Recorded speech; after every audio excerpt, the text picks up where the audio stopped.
The sun was setting behind the mountains, casting a warm, golden glow over the retreat center. It was our third evening at the yoga retreat, and everything should have felt peaceful. The air was cool, the kind of fresh mountain air that's supposed to clear your mind, but my thoughts were anything but calm. Something was off. I could feel it in my gut. We were sitting in a circle on our mats, preparing for the evening meditation. Nora, my wife of 5 years, was sitting across from me, laughing at something Josh had said. Josh, one of the younger guys in our group, had joined the retreat solo, always flashing that confident smile of his. At first, I didn't think much of it. We were all here to unwind, to relax. But the way Nora's laughter lingered, the way she looked at him with that glint in her eye, sent a chill through me. I tried to brush it off. Maybe I was being paranoid. Maybe it was the stress I'd brought with me from the city. But as I watched her lean in closer to Josh, their shoulders almost touching, I felt a surge of anger bubbling up inside me. This wasn't just friendly. There was something more. I turned my gaze away, trying to focus on the instructor's voice. Breathe in, breathe out. Clear your mind. But no amount of breathing could push out the image of Nora, giggling like she hadn't done with me in months. I could feel my hands clenching into fists on my knees. After the session, Nora and I walked back to our cabin in silence. She seemed in a good mood, oblivious to the storm brewing inside me. I stole a glance at her, wondering how long this had been going on. Was it just innocent flirting? Or was there something else, something darker? I swallowed hard, my mouth dry. Later that night, as we lay in bed, I tried to bring it up. "You've been spending a lot of time with Josh," I said, trying to keep my voice steady and casual. She turned to me, her expression immediately shifting into defense. "Are you serious? We're just talking, Mario. He's funny, and you've been so distant lately. It's nice to have someone to laugh with." Her words stung, but I didn't back down. "It's not just talking, Nora. I see the way you look at him." She scoffed, rolling her eyes. "You're being ridiculous. It's all in your head." I wanted to believe her, I really did. But something deep down told me this was more than just friendly conversation. And if I was right, I wasn't going to let it slide. As she turned away from me, pulling the blanket up to her chin, I stared at the ceiling, my mind racing. I couldn't shake the feeling that something was happening right in front of me, and I was too much of a coward to confront it head on. But not for long. I decided then and there that if she was betraying me, I would make sure she felt the same humiliation, the same pain that was now gnawing at me. And I would do it in a way she'd never forget. The next morning, I woke up before Nora. She looked peaceful, lying there with her dark hair spread across the pillow as if everything was normal between us. But I knew better. My mind had already latched onto the suspicions from the night before, and they weren't going anywhere. I got dressed quietly, not wanting to wake her. As I stepped out of the cabin into the crisp morning air, the retreat center was still quiet, the other guests not yet stirring. It gave me time to think. Time to plan. We had an early yoga session today, the one where everyone gathered in the large meadow overlooking the mountains. I figured Josh would be there, and I knew Nora would end up next to him again. I had to see it for myself, to catch them in the act of whatever it was they thought they were hiding. By the time I reached the meadow, a few others were already setting up their mats. The instructor, Rachel, was talking softly to a couple of guests, guiding them through some breathing exercises. I nodded to her but kept my distance, my mind too preoccupied for small talk. Then I saw them, Nora and Josh, walking together toward the group. They weren't holding hands or anything, but the way they moved side by side, close enough that their arms occasionally brushed, set my nerves on edge. They were laughing about something, and when Josh leaned in to say something to her, Nora's face lit up in that familiar way. The way she used to look at me. I set up my mat on the opposite side of the circle, watching them out of the corner of my eye. Nora didn't even glance my way. She was too focused on Josh, too absorbed in their private little world. My chest tightened, and I clenched my fists, trying to keep my composure. As the session began, I couldn't focus on the stretches or the poses.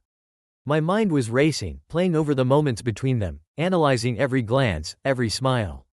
I couldn't deny it anymore, this wasn't just in my head. Something was happening between them, and I was the fool being left in the dark. After the session ended, most of the group scattered off to their own activities. Nora lingered, chatting with some of the other participants, but I noticed Josh hanging back too. They didn't leave together. But I had a feeling I knew where they'd end up. I decided to follow her. Keeping my distance, I watched as Nora wandered off toward the small grove of trees near the retreat center. Sure enough, after a few minutes, Josh appeared from the opposite direction. They met under the trees, talking quietly.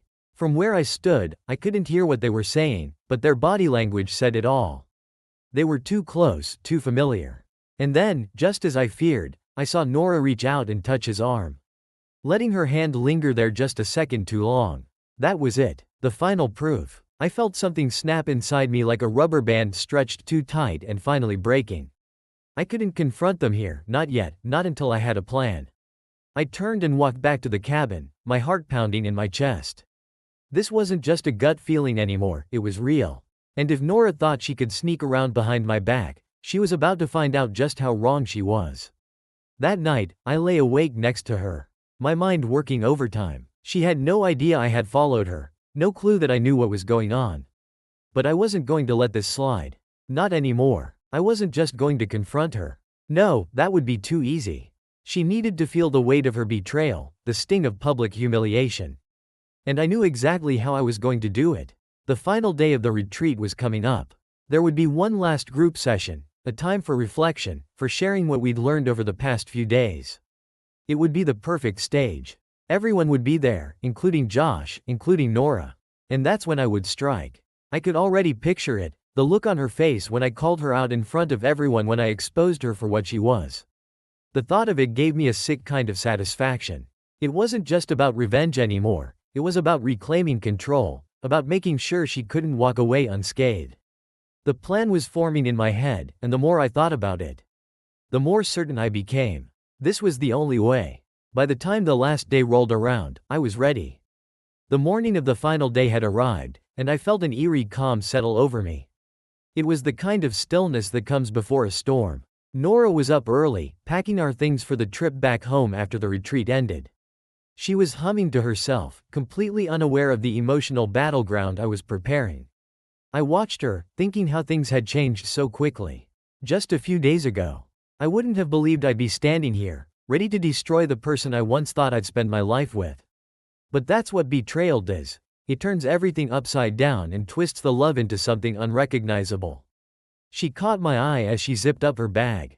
"You ready for the last session?" she asked casually, as if nothing had happened. "Yeah," I replied, forcing a smile. "It should be interesting." She didn't seem to catch the edge in my voice. Instead, she nodded and headed out ahead of me, leaving me alone in the cabin to finalize my plan. I grabbed my yoga mat, but this time, it felt like a weapon. I wasn't just going to practice yoga today, I was going to detonate a bomb in front of everyone. The final session was set to take place in the large meadow where we'd gathered before, the whole group coming together one last time to reflect and share. Rachel, the instructor, had promised a more open format today, encouraging anyone to speak about their personal experiences over the retreat. Perfect. As we arrived, Nora gravitated immediately to Josh's side, the two of them exchanging that same easy smile, that same casual intimacy that had been driving me insane. I stayed on the opposite side of the circle, keeping my distance, but my eyes were locked on them. The sun was bright, but the air had a sharp chill that cut through the peaceful setting. The group began to settle into their spots, everyone adjusting their mats, finding a comfortable position for what was supposed to be a serene, reflective moment. I took a deep breath, steadying myself. The calm before the storm. Rachel began the session with a brief guided meditation, urging everyone to focus on their breath, to clear their minds of any distractions.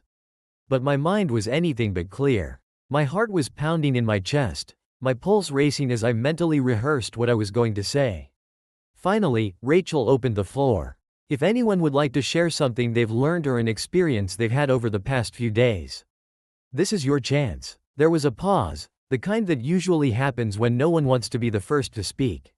My moment. I raised my hand. Rachel smiled and gestured for me to begin. "Mario, go ahead." I stood up slowly, making sure I had everyone's attention.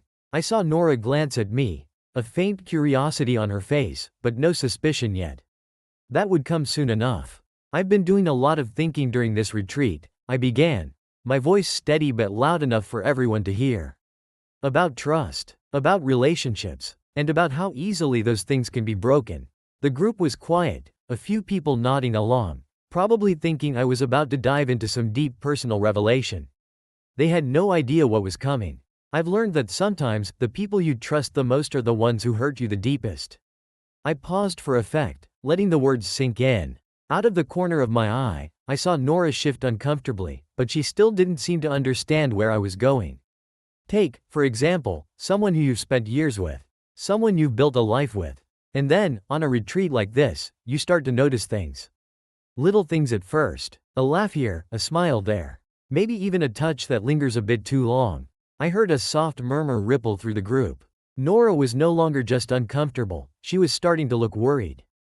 Good. And then, I continued, my voice rising slightly, you realize that what you thought was just paranoia, just your own insecurity, is actually real. I turned and looked directly at Nora. Her face was pale now, her eyes wide. She knew. Everyone was watching us now, the air thick with tension. Nora, I said, locking eyes with her, why don't you tell everyone about the connection you've made with Josh over the past few days? A shocked gasp went through the group. Josh froze, his confident demeanor gone in an instant. Nora looked like she had been slapped, her mouth opening and closing as if she couldn't form the words. The silence that followed was deafening.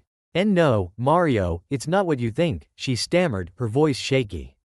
She glanced at the others, but no one was coming to her rescue.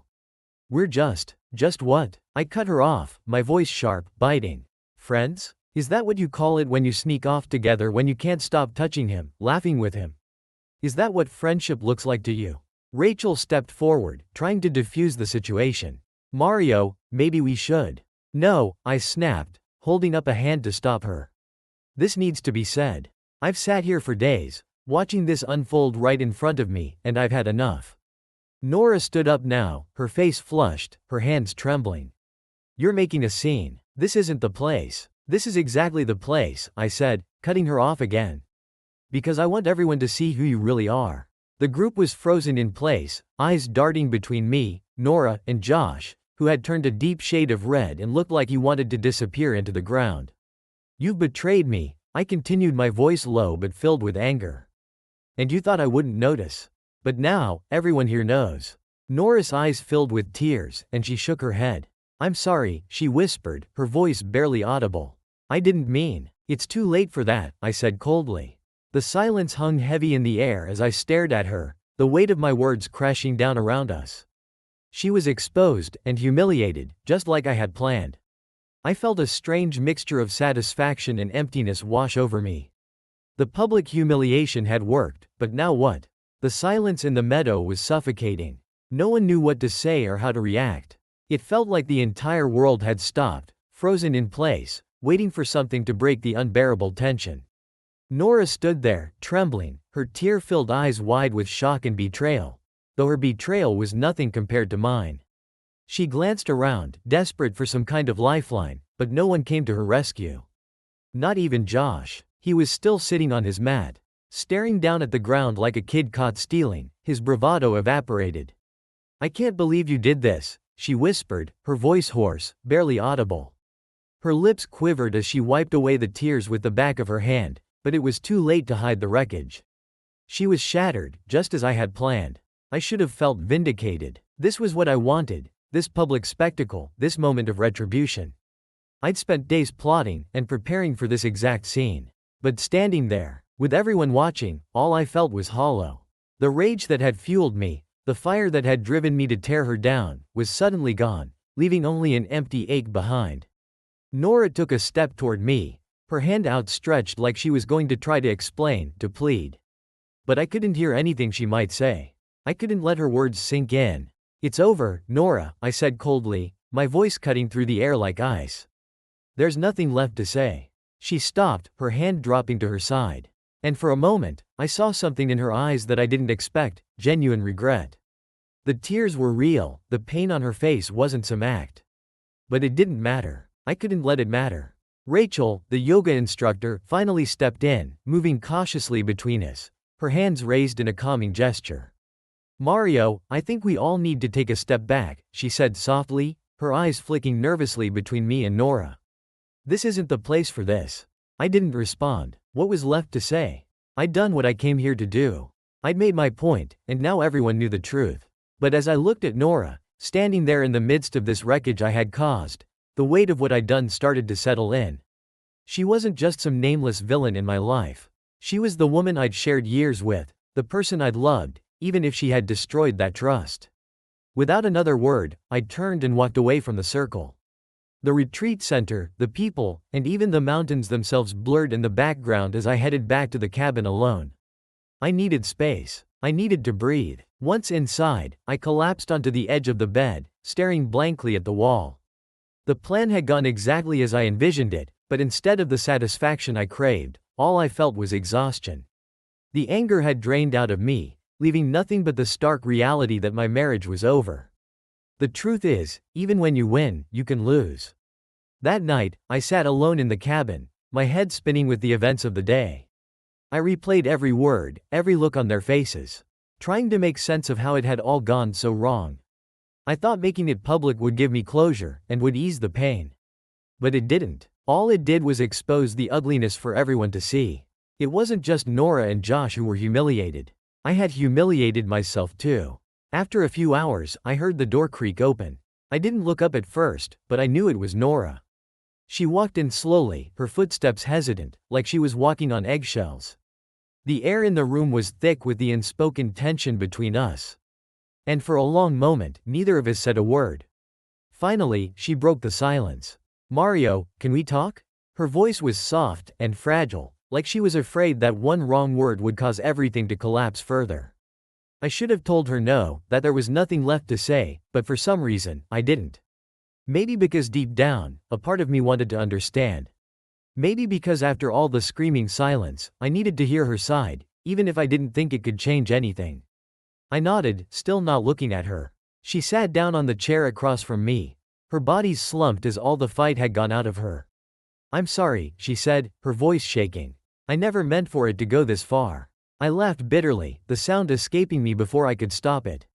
"What did you mean for it to be, Nora? Just a harmless flirtation? Just a little fun while your husband sat around, watching?" Her face crumpled at my words, but I couldn't stop. I wasn't done being angry yet. "You made me feel like a fool, Nora.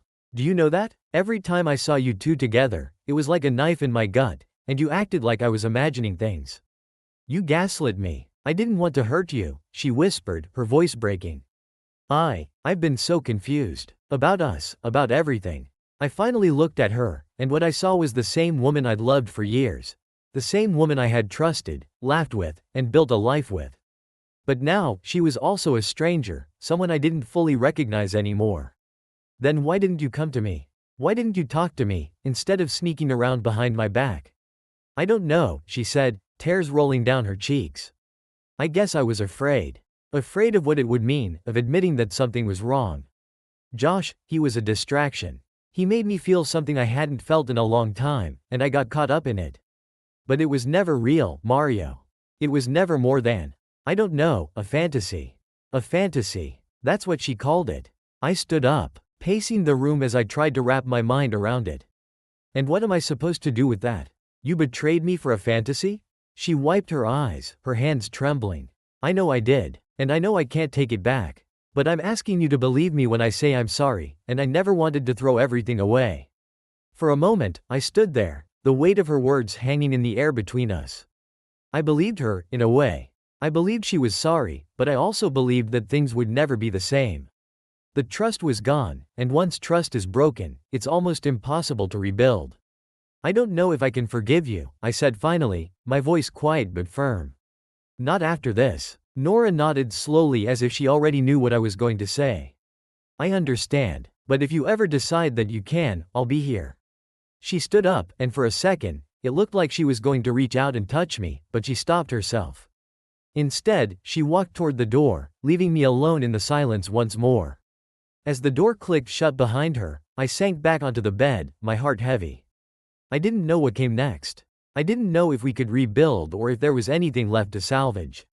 But for now, all I knew was that the storm had passed, and I was left standing in the aftermath, unsure of where to go from here. The days following the retreat were a blur. Nora and I traveled back home in silence, barely exchanging a word. The car ride felt endless, with nothing but the dull hum of the highway and the occasional squeak of the tires to break the oppressive quiet between us. When we finally reached the house, Nora hesitated at the front door. She looked over at me, her eyes searching for something, an invitation, forgiveness, a signal that things could go back to normal. But I didn't give her anything.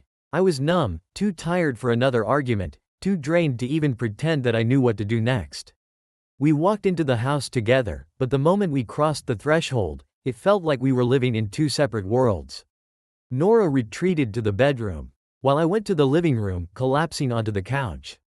The house felt heavy, like it was carrying the weight of everything that had happened at the retreat. I tried to distract myself. Turned on the TV, scrolled through my phone, anything to avoid thinking about what came next. But every quiet moment was filled with the memory of that confrontation, of Nora's tearful apology, of Josh's guilty face, of the crowd watching us fall apart. I knew I had to make a decision. This limbo we were living in couldn't last forever. Either I had to find a way to forgive her, or I had to walk away for good. But every time I thought about it, I felt paralyzed. How do you decide to end something that has defined your entire life for years? That night, I couldn't sleep. I lay in bed staring at the ceiling, my thoughts running in circles.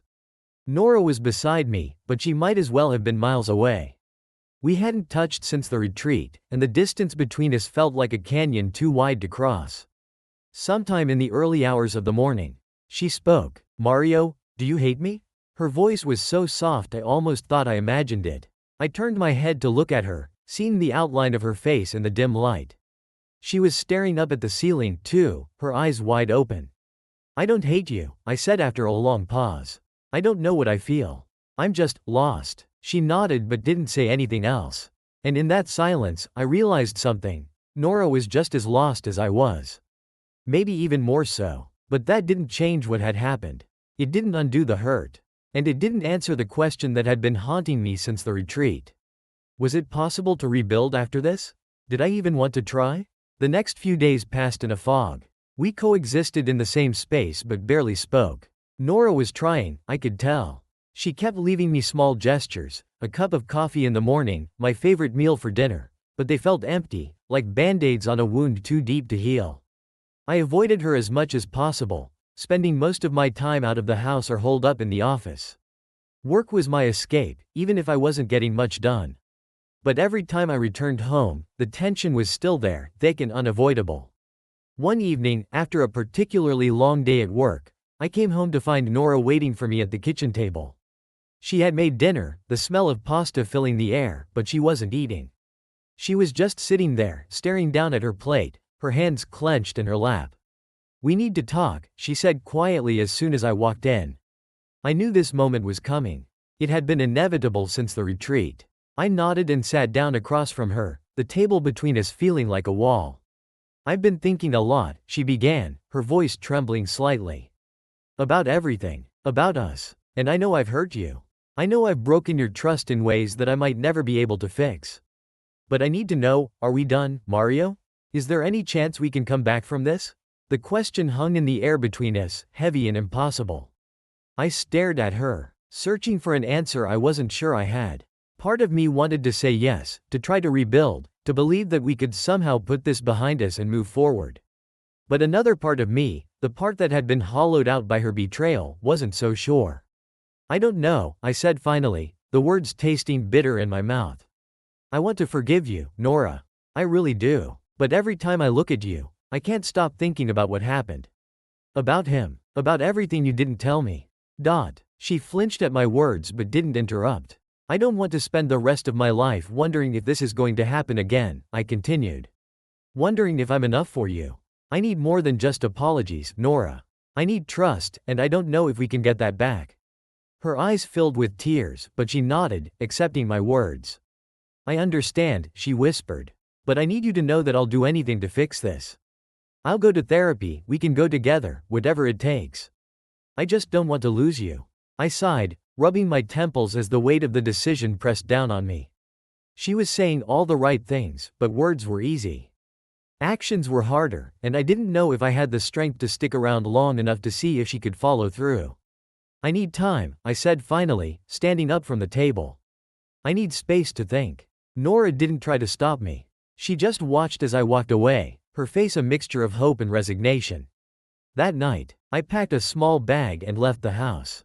I didn't know where I was going or how long I'd be gone. I just knew I needed to get away, to clear my head, to figure out what I wanted.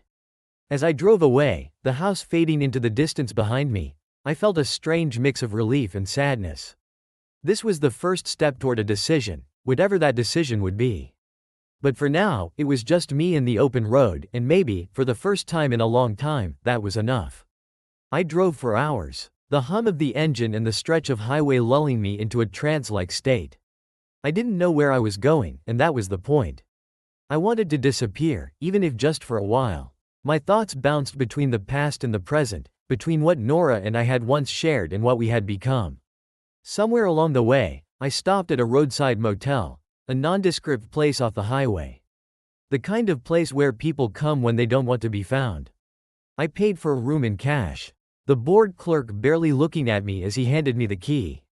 The room was as unremarkable as the motel: a sagging bed, a TV that probably hadn't worked in years, and a small window overlooking a parking lot. It wasn't much, but it was enough for now. I collapsed onto the bed, staring up at the water-stained ceiling, trying to process everything. Nora's words echoed in my mind, "I'll do anything to fix this." Could I really believe her? Was there any chance we could salvage what we had? I didn't know. But sitting in that motel room, away from everything, I started to realize something important. I couldn't make this decision based on what she wanted. I had to think about what I wanted. It wasn't an easy question. For years, my life had revolved around Nora, our relationship, our future, the life we had built together. But now that trust had been shattered, I wasn't sure who I was anymore, or what I wanted without her.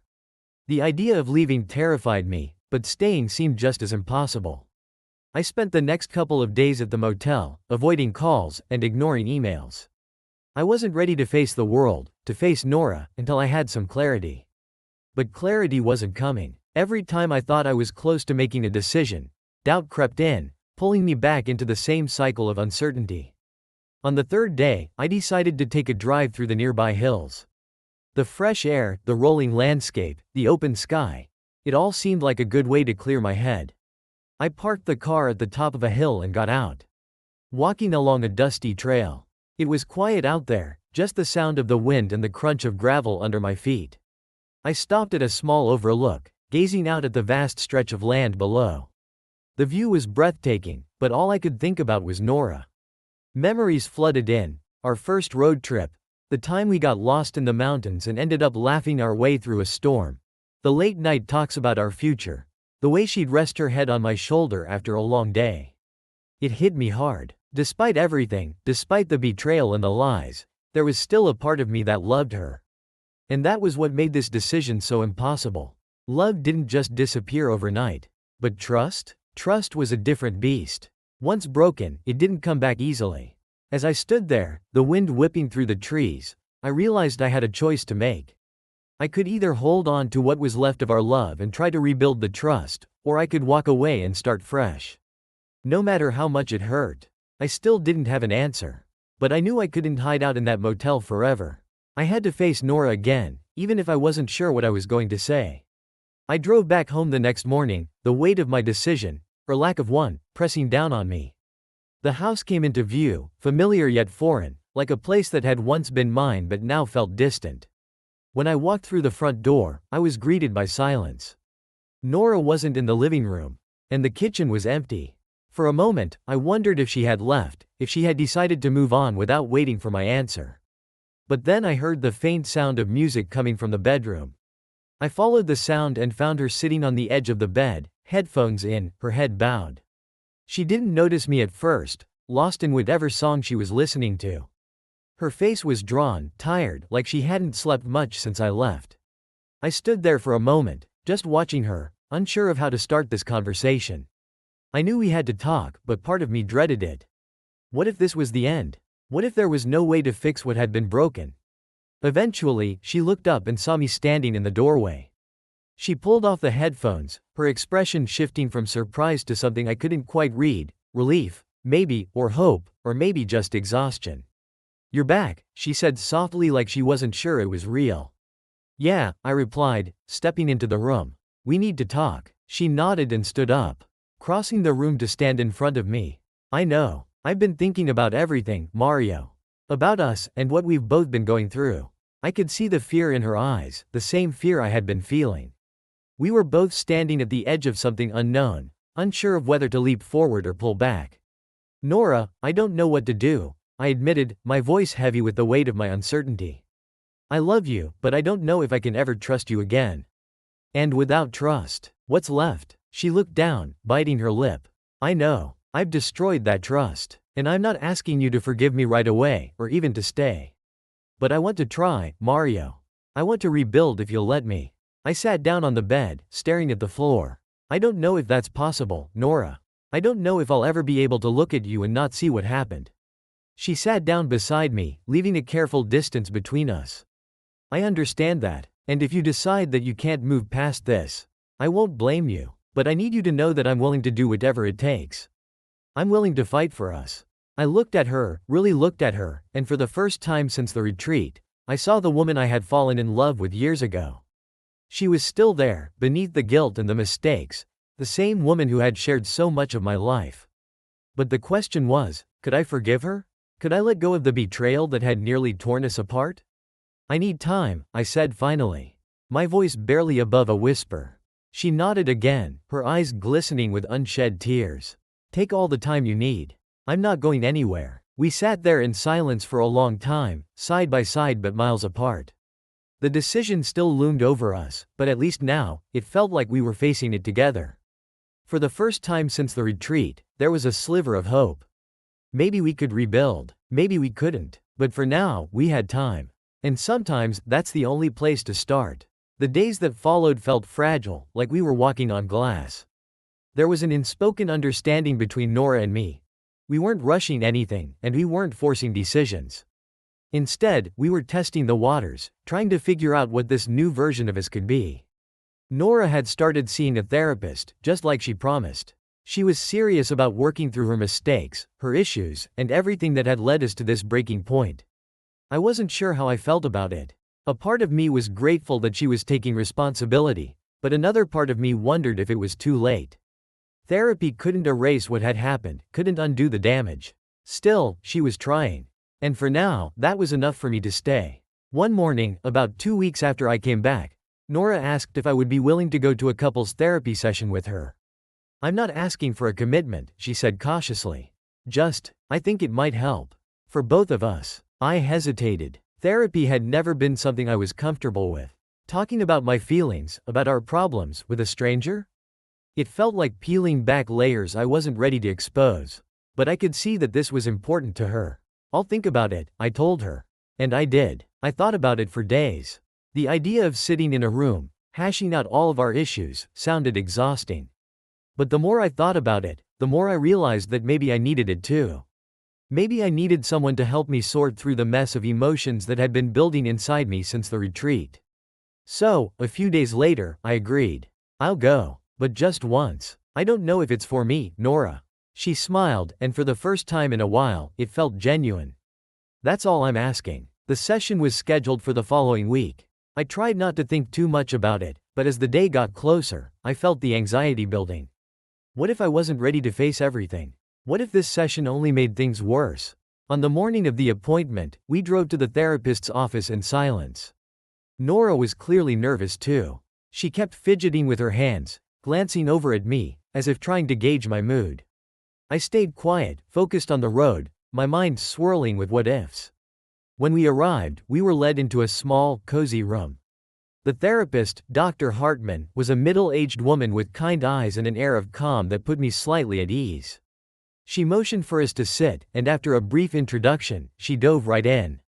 So, tell me why you're both here today. Nora spoke first, her voice trembling slightly. She talked about the retreat, about the mistakes she made, about the guilt she had been carrying. She was honest, almost brutally so, and I could see how much it hurt her to admit everything out loud. Then it was my turn. I wasn't sure where to start, but once I began, it all came pouring out. The anger, the betrayal, the confusion. I told Dr. Hartman about how I had felt blindsided, how I had trusted Nora completely, and how that trust had been shattered. It's like I'm constantly waiting for the other shoe to drop, I admitted. Even though I'm here, I don't know if I'll ever stop wondering if it'll happen again. Dr. Hartman nodded, listening carefully. That's a valid fear, Mario. Trust is one of the most difficult things to rebuild, especially after it's been broken in such a painful way. But it's also not impossible. The question is, do you want to rebuild it? I sat there in silence for a long moment, staring at the floor. Did I want to? That was the question I had been avoiding. Finally, I looked up at Nora, who was watching me with tears in her eyes. I don't know, I said quietly. I want to try, but I don't know if I can. That's a start, Dr. Hartman said. The fact that you're willing to try means there's something left worth fighting for. And we'll take it one step at a time. No one is expecting you to have all the answers today. The session ended with no grand revelations, but I walked out feeling lighter, like I had taken the first real step toward something. Whether it was healing or closure, I didn't know, but it was something. After that first therapy session, things between Nora and me started to shift, slowly but noticeably. It wasn't that everything was suddenly perfect, far from it, but there was an unspoken understanding between us now.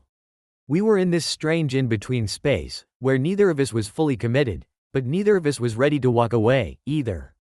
We started spending more time together, cautiously rebuilding the little things. We'd go for walks in the park, cook dinner together, and sit in the same room without feeling the oppressive silence that had plagued us for so long. There were still awkward moments, still times when the weight of what had happened hung between us like a cloud. But we were trying. One night, as we sat on the couch watching some mindless TV show, Nora turned to me and said, I know this doesn't fix anything, but I need you to know that I think about it every day. About what I did, and how much I hurt you. I looked at her, surprised. It wasn't the first time she had apologized, but this felt different. It wasn't just an apology, it was an acknowledgement of the pain I had been carrying. I know, I said after a moment. And I'm not saying I've forgiven you, Nora. But I'm trying. She nodded, her eyes glistening with unshed tears. That's all I can ask for. In the weeks that followed, we continued going to therapy. Some sessions were harder than others. There were days when I left feeling angry and frustrated that we weren't making more progress. And there were days when I felt hopeful, like maybe we could actually find a way to rebuild what had been broken. Dr. Hartman talked a lot about trust, about how it wasn't something that could be rushed. It had to be rebuilt slowly, brick by brick, with both of us putting in the effort. Nora was doing her part. She was transparent about everything, letting me in on her thoughts, her feelings, her fears. She made sure I never felt like I was in the dark again. But despite all of this, I still struggled with the lingering doubts. I'd catch myself wondering if she was hiding something or if I was just being naive by staying. And every time those thoughts crept in, it felt like a step backward. One night, I woke up in a cold sweat, my heart pounding in my chest. I had dreamt about the retreat, about catching Nora and Josh together again, only this time it had been worse. In the dream, she had laughed when I confronted her as if the entire thing had been a game. I sat up in bed, trying to calm my breathing. Nora stirred beside me, waking up to see me sitting there, drenched in sweat. What's wrong? She asked, her voice thick with sleep. Just a dream, I muttered, rubbing my temples. It's nothing. But it wasn't nothing. The dream had shaken me, and I knew I couldn't keep pretending that I wasn't still haunted by what had happened. I keep having these moments, I admitted quietly, not looking at her, where I can't stop thinking about what you did. It's like a nightmare I can't wake up from. Nora reached out, placing a hand on my arm. I'm sorry, Mario. I wish I could take it all back. But I can't. All I can do is try to make things right now. I looked at her, her face soft in the moonlight. I know. And I want to get past it. I really do. But I need you to understand that it's going to take time. A lot of time. She nodded, her eyes filled with remorse. I understand. I'll wait as long as it takes. We sat there in the quiet for a long time, and for the first time, I felt like maybe, just maybe, we had a chance. We were far from healed, but we were at least moving in the right direction. And for now, that was enough. As time went on, we kept moving forward, slowly and carefully. I tried to let the past stay in the past, but every now and then, something would trigger a memory, a feeling, and I'd be right back at square one, questioning everything. It happened again one evening. We were out to dinner with some friends, our first double date since the retreat. It was supposed to be a night to relax, to try to enjoy some normalcy. The restaurant was lively, the food good, and for the first time in a long while, I was starting to feel like maybe Nora and I were making real progress. We were laughing with our friends, talking about upcoming plans, about life. And then, out of nowhere, I noticed a text on her phone, sitting face up on the table. A notification flashed, and I saw the name, Josh. My stomach dropped. It could have been anyone, I tried to reason. Josh was a common name. Maybe it was work-related. Maybe it was nothing. But the instant I saw it, my mind went straight back to the retreat, to that night when everything had come crashing down. I felt my chest tighten, a wave of nausea rising as I stared at the screen. Nora didn't seem to notice my reaction at first. She was still engaged in conversation with our friends. But I couldn't focus on anything they were saying. My eyes were glued to her phone, my heart racing. I was trying to keep calm, trying not to jump to conclusions. But the old fears were creeping in, pulling me under. Finally, Nora must have sensed something was wrong because she turned to me, her smile faltering. "Are you okay?" she asked quietly. I forced a smile, nodding. "Yeah, I'm fine." But I wasn't fine. I couldn't shake the feeling. The rest of the night felt like a blur, my mind spinning with questions I didn't want to ask but couldn't ignore. Was it him? Was she still talking to him? Was I being played for a fool all over again? When we got home, the silence between us was heavy. I could feel the tension building, the unspoken words hanging in the air. I knew I had to ask, but I didn't want to. I didn't want to hear an answer that would destroy the fragile progress we had made. But I couldn't just let it go. As soon as we stepped inside, I turned to her. "Who's Josh?" Nora froze, her hand still on the door, her eyes widening slightly. "What? The text you got tonight. From Josh. Who is he?" For a moment, there was silence. She looked at me, her face pale, and I could see the gears turning in her head. She was trying to decide how to answer, and that only made the fear tighten its grip on me. "It's not what you think," she said finally, her voice calm but nervous. "Then tell me what it is," I demanded, my frustration rising. "Because right now, all I can think about is the Josh from the retreat. The one you." She held up a hand, cutting me off. "It's not him, Mario. I swear. It's just a guy from work. I'm working on a project with him. That's all." "Are you sure?" My voice was sharp, harsher than I intended. "Because I don't know if I can trust that, Nora. After everything that happened, I don't know if I can believe you." Her face crumpled slightly, and I could see the hurt in her eyes. "I get it. I know I've given you every reason to doubt me. But I promise, it's not what you think. I wouldn't do that to you again." I stared at her, trying to read her expression, trying to decide if I believed her.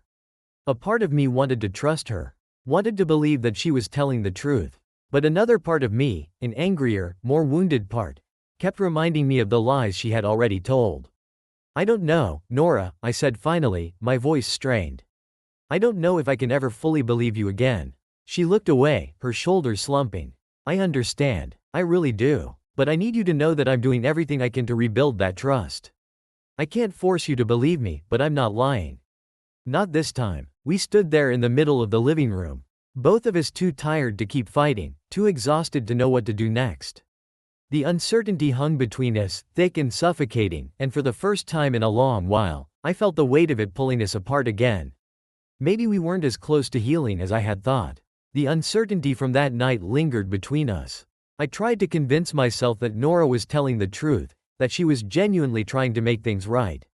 But my mind wouldn't let go of the doubt. It clung to me like a shadow. Dark and oppressive, constantly reminding me of what had happened before. In the days that followed, I found myself slipping back into old habits.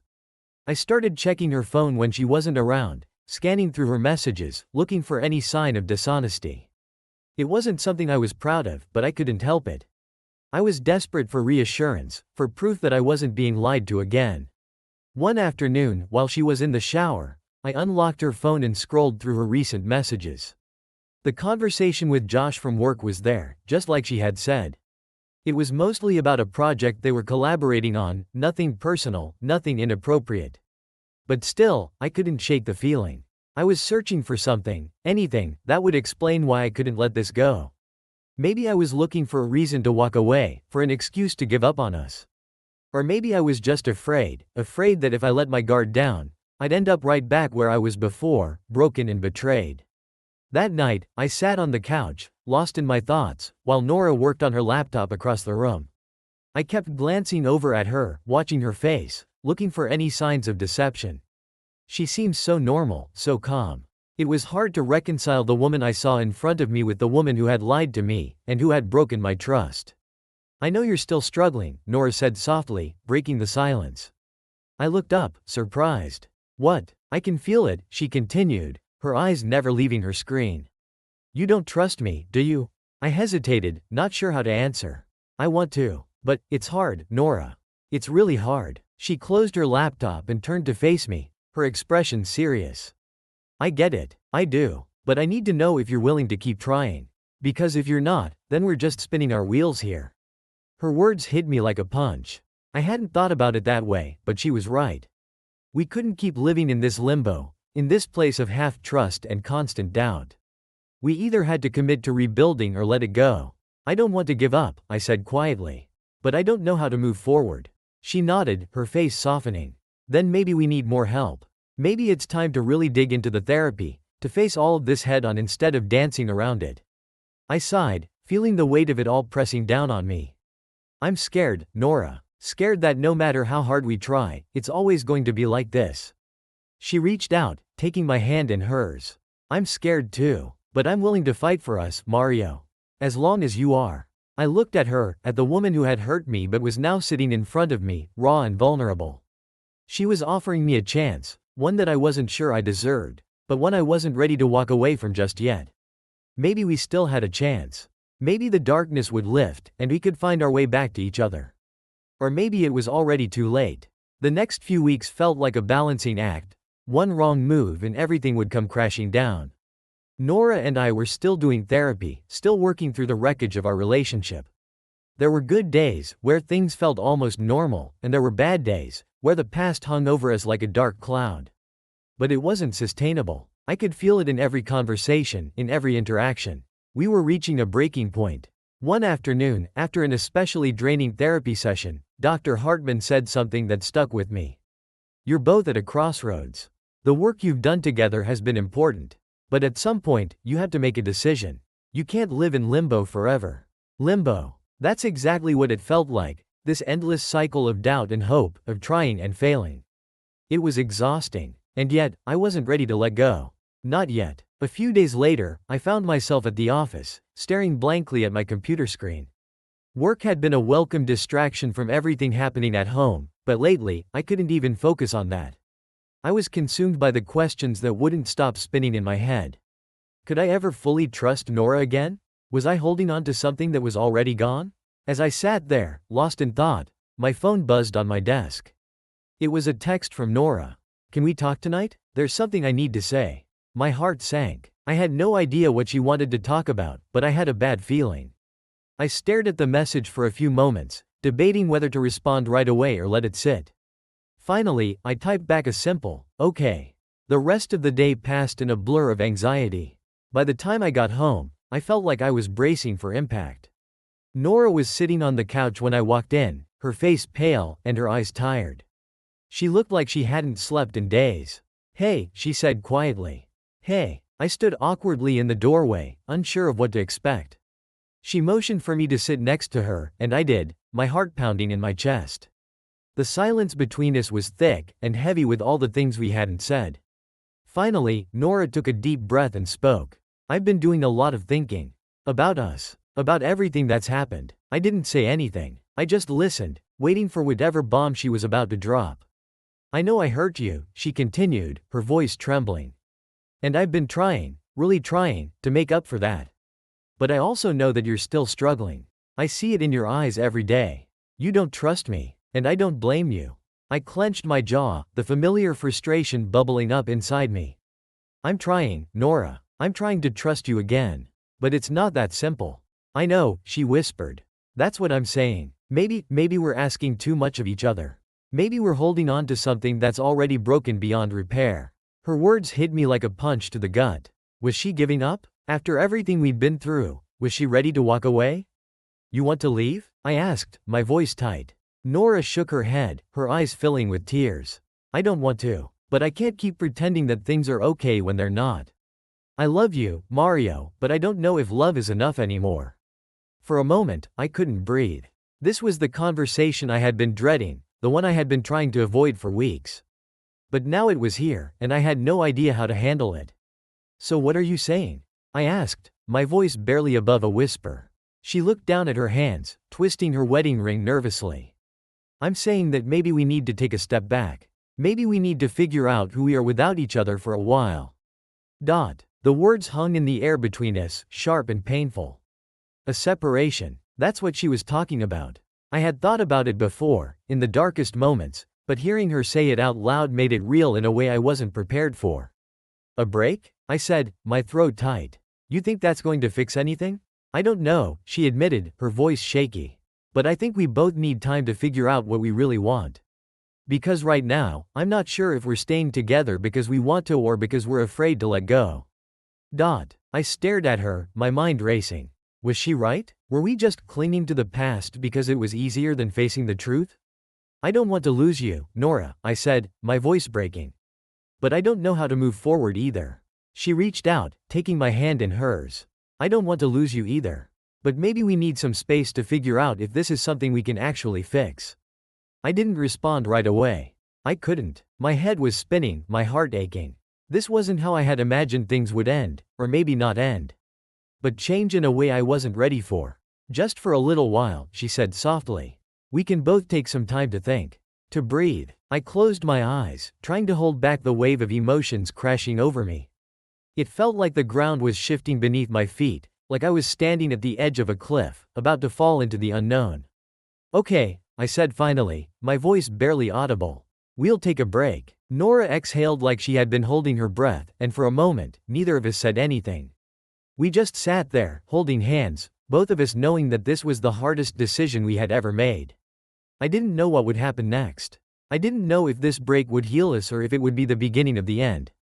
All I knew was that we were at a crossroads, and whichever path we chose, things would never be the same. For the first time in a long while, the future felt uncertain. The day Nora moved out felt surreal. There wasn't a big argument, no dramatic farewell. It was just quiet, the kind of quiet that seeps into your bones and makes everything feel heavier.